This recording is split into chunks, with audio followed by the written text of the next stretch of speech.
Hello everyone, welcome back to Prakash paramedical classes.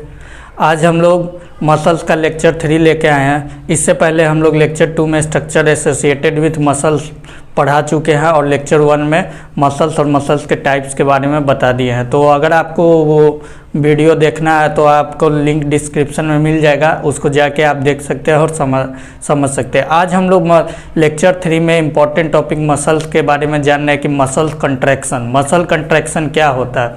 तो सबसे पहले हम लोग समझते हैं मसल कंट्रैक्शन कैसे होता है। तो जैसे कोई भी अगर हेवी ऑब्जेक्ट को हम उठाते हैं, लिफ्ट करते हैं, तो अगर कोई भी हेवी ऑब्जेक्ट को लिफ्ट करते हैं तो क्या मसल में एक टेंशन प्रोड्यूस होता है और वो टेंशन प्रोड्यूस होता है और मसल का जो फाइबर होता है या तो उसमें लेंथनिंग होता है या उसमें शॉर्टनिंग होता है। तो यही मसल में से शॉर्टनिंग और लेंथनिंग होना और टेंशन प्रोड्यूस होना, यही बेसिकली मसल कंट्रैक्शन होता है। तो हम लोग आते हैं बोर्ड पर और देखते हैं कि मसल कंट्रैक्शन का डेफिनेशन क्या लिखा गया। तो सबसे पहले देख लीजिए कि मसल कंट्रैक्शन का डेफिनेशन लिखे हैं। Muscles contraction is developed by shortening, tightening and lengthening of muscles. मतलब जो मसल कंट्रैक्शन है ये शॉर्टनिंग, टाइटनिंग या लेंथनिंग ऑफ मसल्स के शॉर्टनिंग, टाइटनिंग और लेंथनिंग होने पर कंट्रैक्शन होता है। कब? जब भी आप कोई हेवी ऑब्जेक्ट को लिफ्ट करते हैं या कोई अदर एक्टिविटी करते हैं तो मसल्स में कंट्रैक्शन होता है। समझ गया? अब एक बात और याद रखिएगा कि मसल कंट्रैक्ट करता है तो उसके साथ रिलैक्सेशन भी होता है। तो दूसरा पॉइंट वही है कि muscle contraction is often followed by muscle relaxation. तो अब हम लोग इस पे गौर करते हैं कि मसल रिलैक्सेशन क्या है मसल रिलैक्सेशन। तो बताते हैं मसल रिलैक्सेशन क्या है। मसल रिलैक्सेशन की अगर आप हेवी ऑब्जेक्ट को लिफ्ट कर दिए, जब तक लोड था आपके आर्म में और मसल्स उस लोड को उठा रहा था उस समय उसमें कंट्रैक्शन था।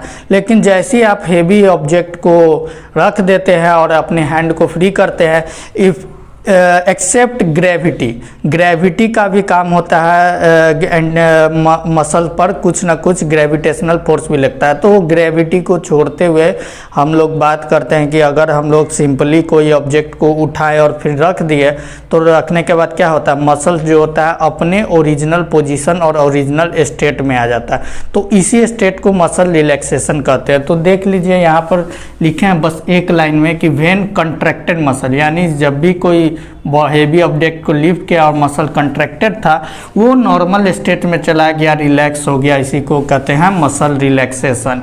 अब हम लोग बात करते हैं types of muscle contraction. Muscle contraction के टाइप को जानना बहुत ज़रूरी है क्योंकि इसका बहुत ही इम्पोर्टेंट रोल है।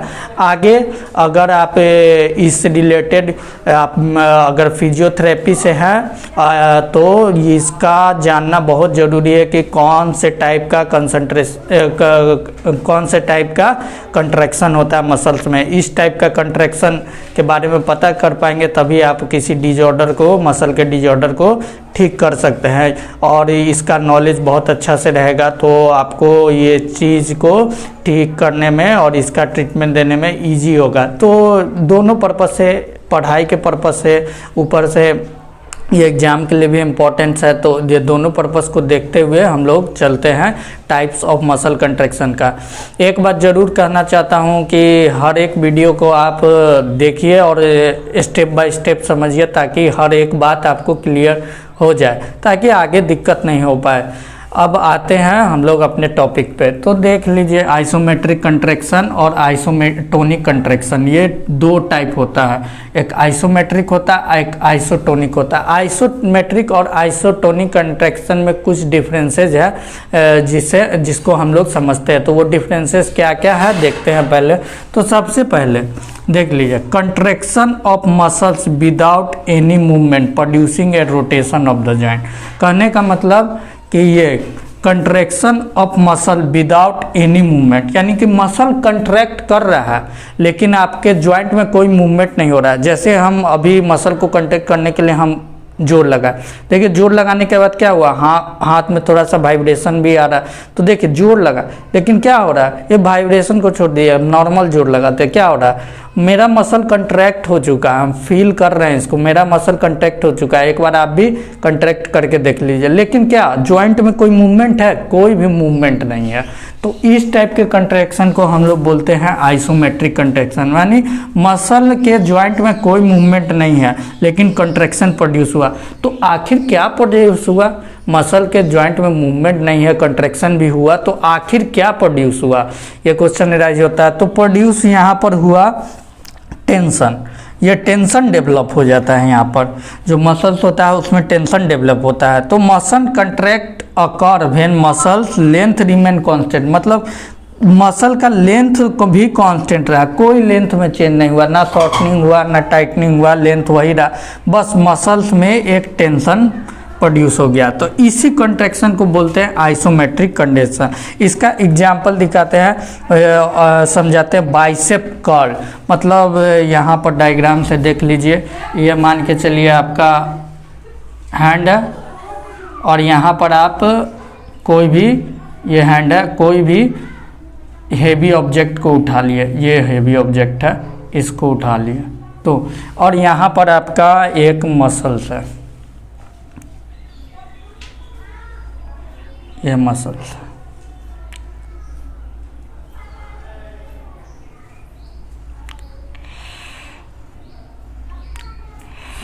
तो अब हेवी ऑब्जेक्ट को उठाए, तो हेवी ऑब्जेक्ट को उठा के लिफ्ट नहीं करना है, बस इसको होल्ड करके रखना है, मतलब इसको बस होल्ड करके रखना है। और यहाँ पर जो टेंशन मसल्स में डेवलप होगा, यहाँ पर जो मसल फाइबर में जो टेंशन डेवलप होगा, जो टेंशन डेवलप होगा,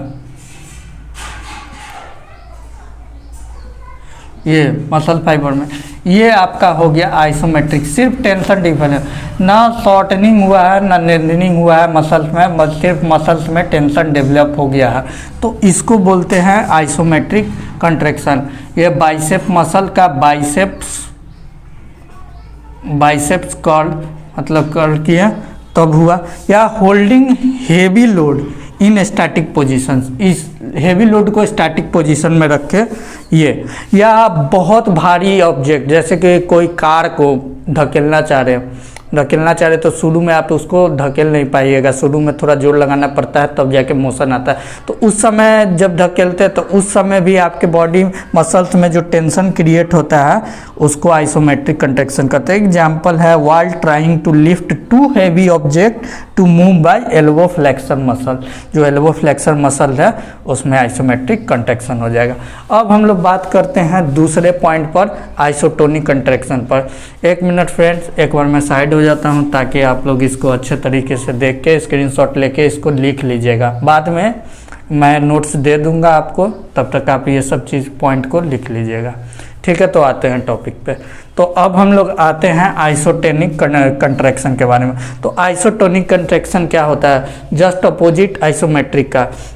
यहाँ मसल्स में क्या होता है, यहाँ मसल्स में कंट्रैक्शन होता है, यहाँ पर मसल्स में कंट्रैक्शन होता है, और क्या कंट्रैक्शन के साथ साथ यहाँ क्या होता है, लेंथ का चेंज हो जाता है। यहाँ पर क्या था, लेंथ जो था कांस्टेंट था, लेंथ कांस्टेंट था, और यहाँ क्या हुआ, लेंथ जो है चेंज हो गया, और लेंथ चेंज होने के बाद यहाँ पर एक मोशन भी प्रोड्यूस हुआ। तो इस कंट्रैक्शन को आइसोटोनिक कंट्रैक्शन बोलते हैं। और कंट्रैक्शन इन्वॉल्व शॉर्टनिंग या ऑफ मसल, या तो शॉर्टनिंग भी होता है और लेंथनिंग भी होता है, शॉर्टनिंग ऑफ मसल को दिया। और दूसरा पॉइंट आता है कि इन आइसोमेट्रिक कंट्रैक्शन टेंशन रिमेन्स है। यहाँ पर क्या था, आइसोमेट्रिक कंट्रैक्शन में क्या था कि टेंशन प्रोड्यूस हुआ था, लेंथ कांस्टेंट था। यहाँ आइसोटोनिक में क्या था, टेंशन सेम है, मतलब मसल टेंशन सेम है, लेकिन मसल का जो लेंथ है वो चेंज हो गया, तो वो हो गया आइसोटोनिक कंट्रैक्शन। इसमें दो सब टाइप और आता है, जिसमें एक सब टाइप कॉन्सेंट्रिक होता है, एक सब टाइप इंसेंट्रिक होता है। कॉन्सेंट्रिक मतलब कि मसल्स का जितना फाइबर है उस सेंटर की तरफ मूव करेगा, जहाँ फाइबर एकदम मीडियल साइड में बॉडी के सेंटर की तरफ मूव करेगा। और इसेंट्रिक मतलब कि सेंटर से दूर जाएगा, मतलब इसका कंट्रैक्शन सेंटर से दूर जाएगा। तो कॉन्सेंट्रिक का कहने का मतलब यहाँ पर मसल सेंटर की तरफ जाएगा तो मसल शॉर्ट करेगा।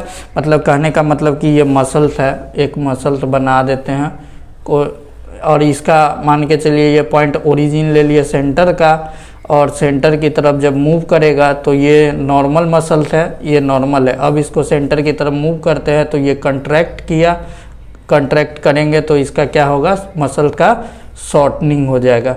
अब देख लीजिए, पहले नॉर्मल में इसका लेंथ देख लीजिए, और जब शॉर्ट हुआ तब इसका लेंथ देख लीजिए क्या हुआ, लेंथ में चेंज हुआ। ये हो गया आपका concentric isotonic contraction, shortening of muscle. Normal से कितना शॉर्ट कर चुका है, एक डायग्राम के थ्रू मैं समझाना चाहते हैं।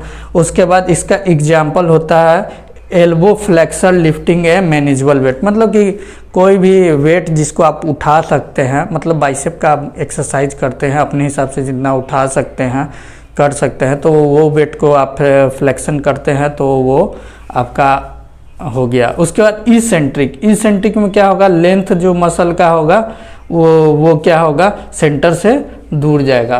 कहने का मतलब इसेंट्रिक कॉन्सेंट्रिक बताया कि यहाँ सेंटर की तरफ जाएगा, इसेंट्रिक में क्या होगा। तो इसेंट्रिक में जनरली क्या होगा कि सेंटर की तरफ से जो पॉइंट है दूर जाएगा।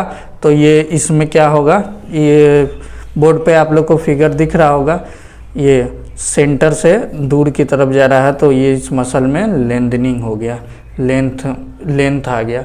ये नॉर्मल था, ये शॉर्टनिंग था, और ये लेंथनिंग था आपका।